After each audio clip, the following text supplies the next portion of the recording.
Que a bondade de Deus seja com você.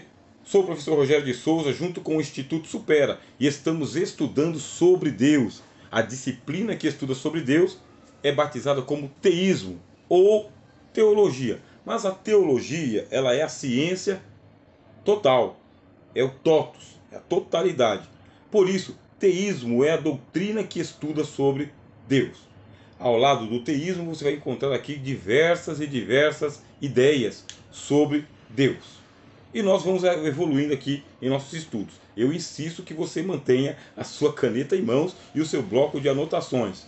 Você pode ver e rever quantas vezes for necessária esta aula, além de você estar aqui consultando o livro-texto que o Instituto Supera enviou para você.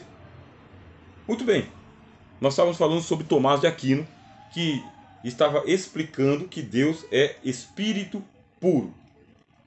E da onde que Tomás de Aquino tira essa ideia de que Deus é espírito puro? Aquino, ele era aristotélico. Aristóteles, não Platão. Aristóteles, ele falava sobre o primeiro motor. De acordo com a noção de Aristóteles, o mundo ele foi criado por Deus. Só que ele não chama Deus de Deus. Ele chama Deus de primeiro motor. É o motor que move sem ser movido. Eu tenho também Aristóteles aqui na minha biblioteca, tá bem? Aqui, ó. Esse aqui é o livro sobre Aristóteles.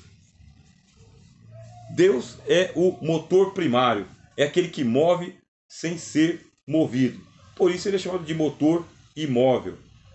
A partir daí, o Aristóteles ele vai falar que toda a criação em volta desse motor imóvel, toda a criação possui duas propriedades. Duas. A propriedade do ato e a propriedade da potência. Anota isso aí, para você entender bem os conceitos da teologia. E por quê? Porque os teólogos vão conversar com os filósofos e vice-versa. Aí o Aristóteles ele falou que o mundo, o cosmos, ele funciona com as duas propriedades. A propriedade do ato e a propriedade da potência. Qual que é a diferença entre um e outro? Potência. Potência é aquilo que a coisa pode ser, pode se tornar. Toda coisa tem uma finalidade. Exemplo, esta caneta tem uma finalidade. E essa caneta ela tem uma potência. A potência dela é de escrever. Aqui, no cano, por isso caneta, no caninho, dentro tem um refil e esse refil tem uma carga. Essa carga é a tinta. Por enquanto, ela tem a potência de escrever, só a potência. Mas com a tampa, ela fica como um motor imóvel. Veja só, a caneta está imóvel. Tenho a necessidade. O que eu faço? Pego a caneta, pego o papel, tiro a tampa e eu aciono a potência. Quando eu aciono a potência, aí eu começo a escrever. Estou derramando tinta no papel. E esse derramar tinta no papel, Aristóteles vai chamar de ato ou atualização. Todo objeto tem uma finalidade específica. O Aristóteles dizia: o objeto é melhor utilizado quando ele tem só uma finalidade. A finalidade desta caneta não é a de segurar o cabelo, por exemplo. Não é um adorno.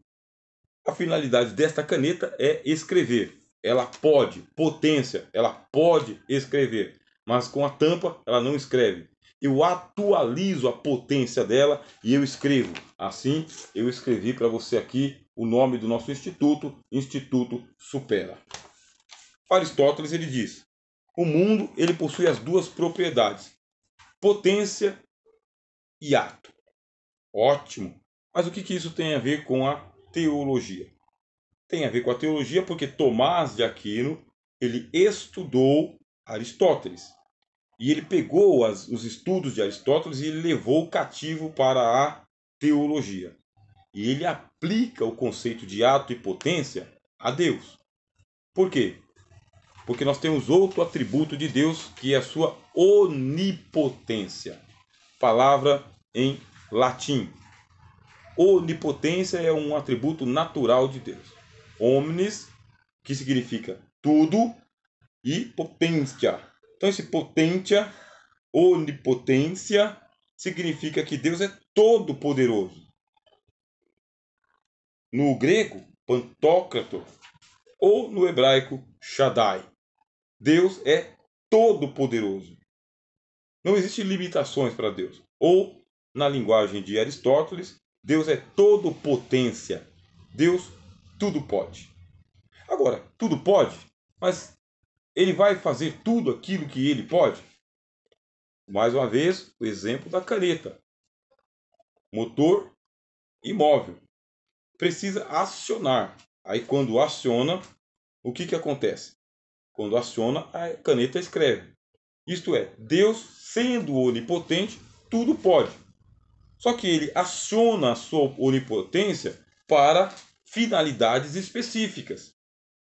A sua onipotência foi utilizada, ele usou para criar. Criar os anjos, criar o mundo, criar o homem, criar a vida humana. Deus direcionou a sua onipotência para finalidades específicas. Não sendo necessário, Deus não aciona toda a sua potência. Esse jeito de falar de Deus, Deus acionando a sua onipotência, é um pouco perigosa, mas a gente vai tomar aqui o devido cuidado. Por quê? Se Deus ele é onipotente e criou o mundo, como é que Deus ele vai fazer a gestão da sua criação? Isto é, como que Deus vai fazer a ingerência da sua criação? O mundo não suportaria a presença de Deus. Por quê? Porque o mundo é pequeno. O mundo comparado a Deus é uma fagulha, é uma faísca, é um micropó. Deus, com a sua onipotência, ele poderia a qualquer momento extinguir o mundo. Por isso são necessários outros e outros atributos que nós vamos estudar aqui pouco a pouco. Se Deus é transcendente, como que Deus vai entrar no mundo? Como que Deus vai entrar na realidade do cosmos, do dia a dia? Como que você vai ler no livro de Gênesis que Deus vem ao jardim do Éden? Jardim é um local pequeno comparado com a floresta, mas Deus vem ao jardim do Éden. Como que isto é possível? Vamos lá. Fica com a sua caneta e coloca aí nas suas anotações. O outro atributo de Deus é a sua imanência. Imanência quer dizer Deus vem ao mundo. Deus entra no mundo. Mas ele entra com tudo? Ele entra solando? Ele entra com toda a sua onipotência? Não, ele não precisa entrar com a sua onipotência.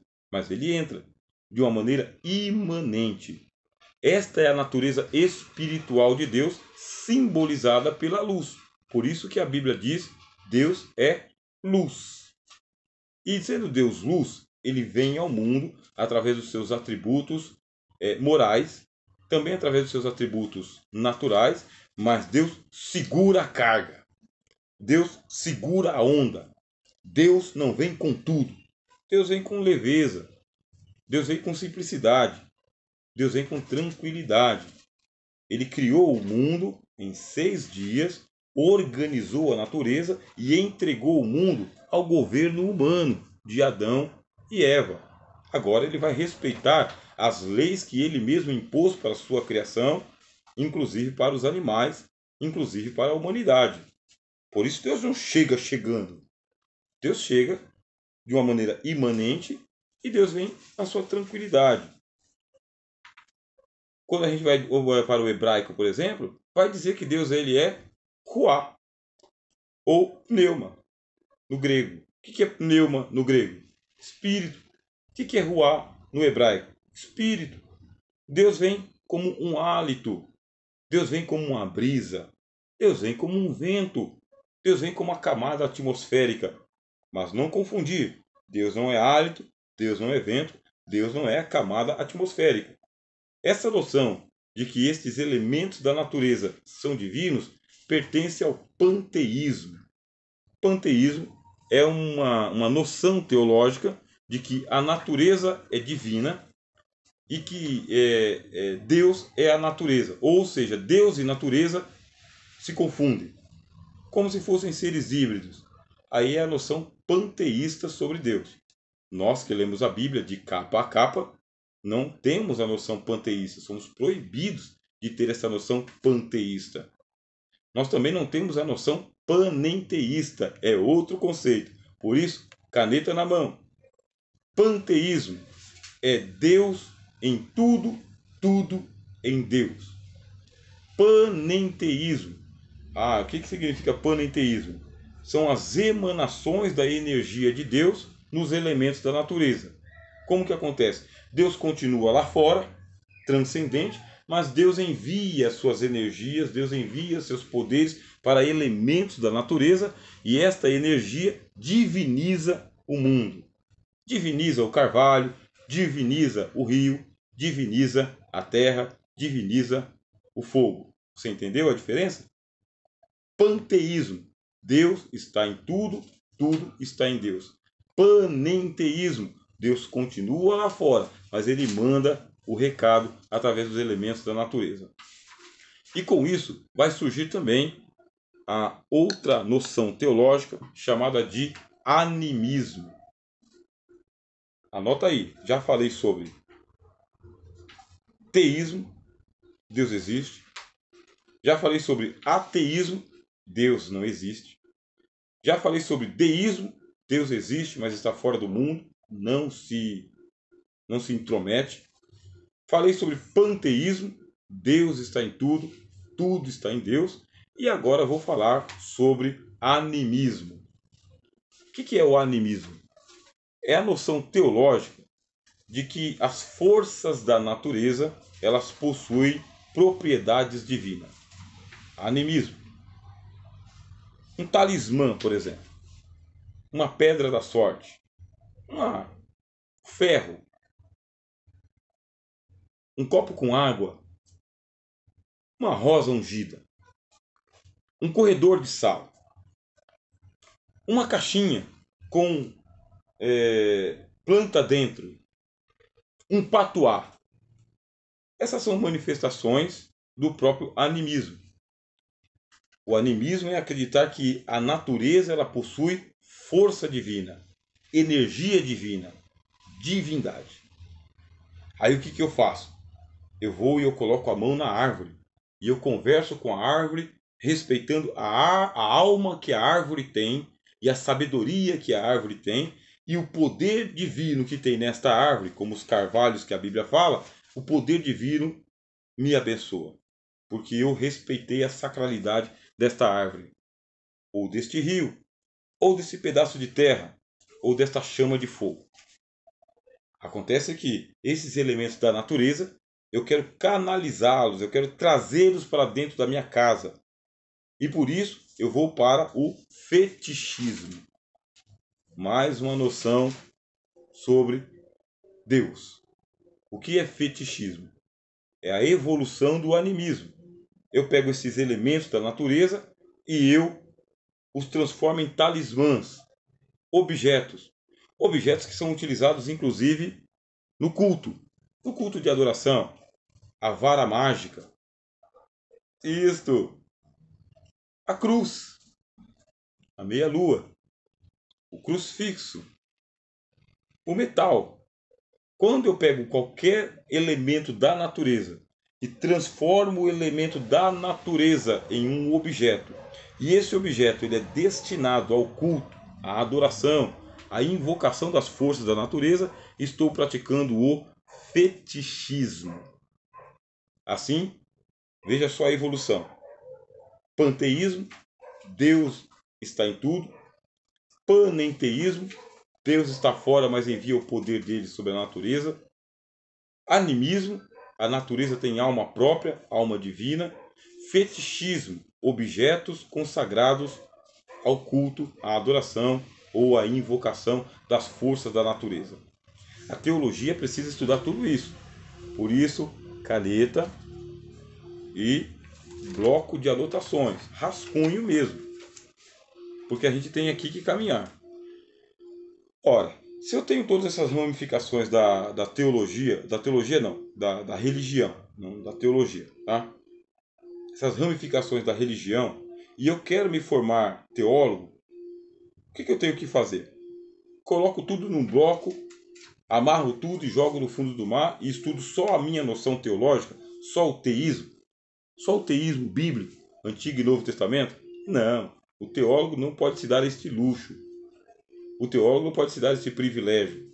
O teólogo ele precisa estudar as noções paralelas para saber o que é errôneo, o que é herético, e o que é sacrílico e o que é blasfêmico.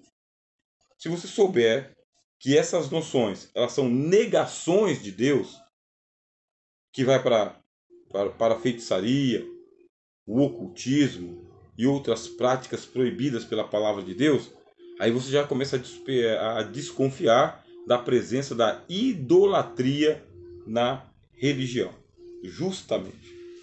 E por quê? Se Deus é espírito, como ele diz para nós, através do livro de Êxodo, ele diz: não farás para ti imagem de escultura, de nada, nem do que está em cima no céu, nem embaixo da terra, nem nos mares, lugar nenhum. Não faça imagem, não te encurvarás a ela e nem prestarás culto.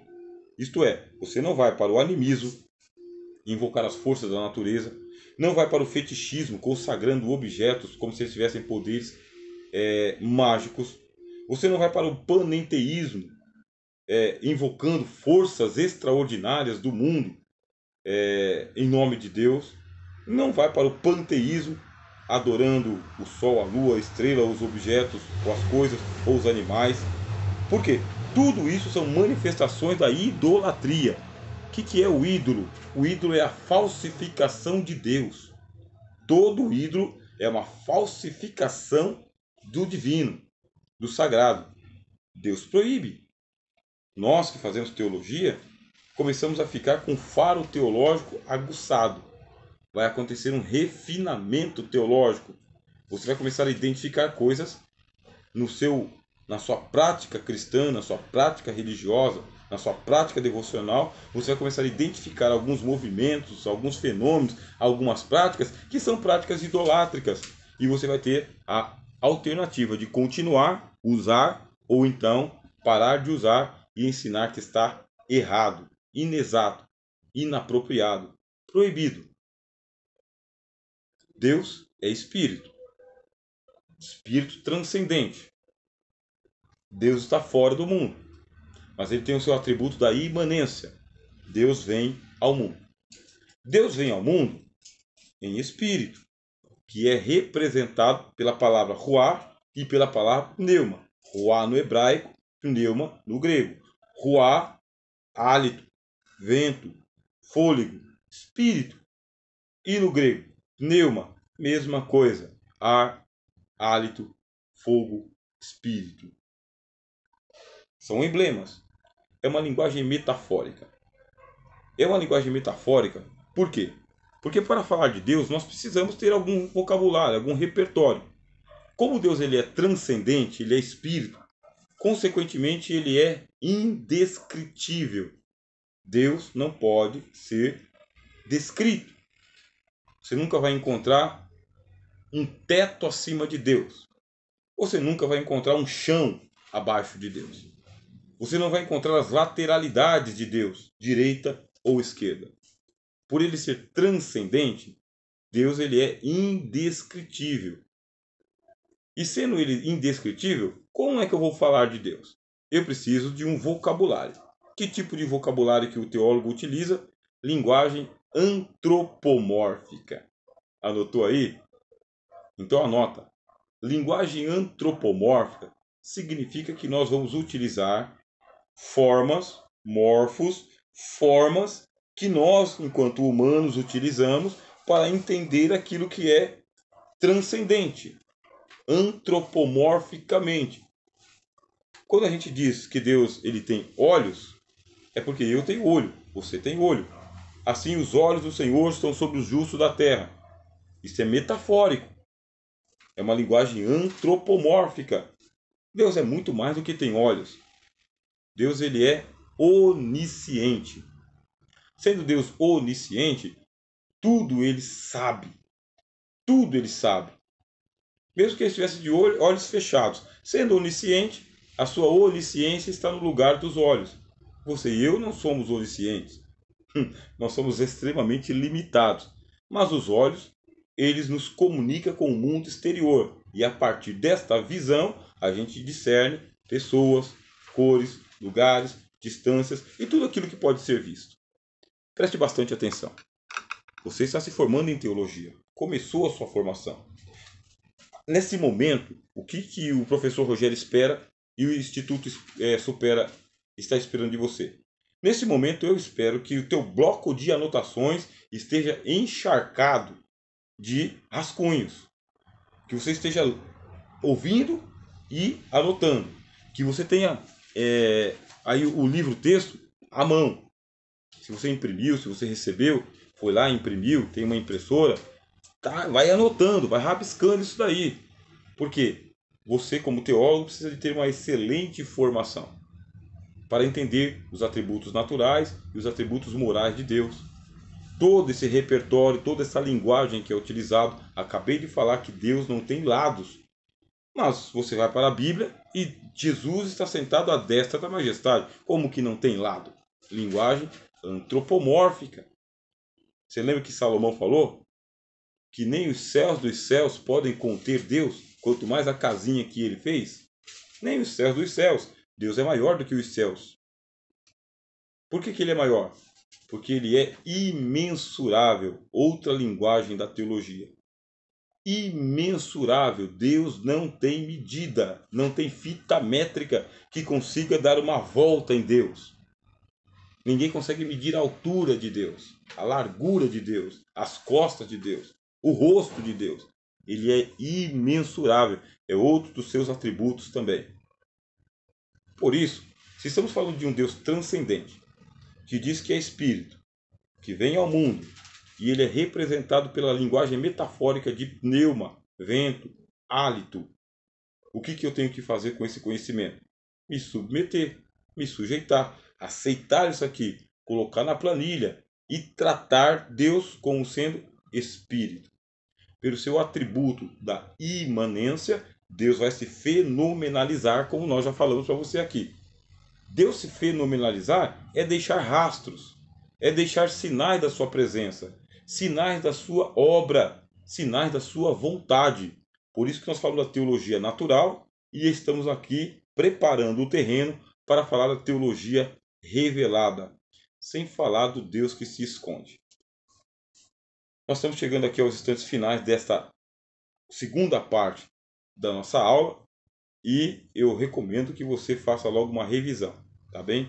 Uma revisão é o nível fundamental da sua formação teológica. Estamos aqui fazendo escavações para lançar o concreto e a ferragem, porque depois que você passar por teísmo, a primeira das disciplinas, que é teologia, nós vamos estudar sobre Cristo. E precisamos deste fundamento teológico para você entender que Deus ele é Pai, depois entender que Deus é Filho e depois de entender que Deus é Espírito. Já vou adiantar alguma coisa sobre a Trindade na próxima aula. Sou o professor Rogério de Souza e nós somos o Instituto Supera, trabalhando com você aqui a sua formação teológica. Até o próximo vídeo.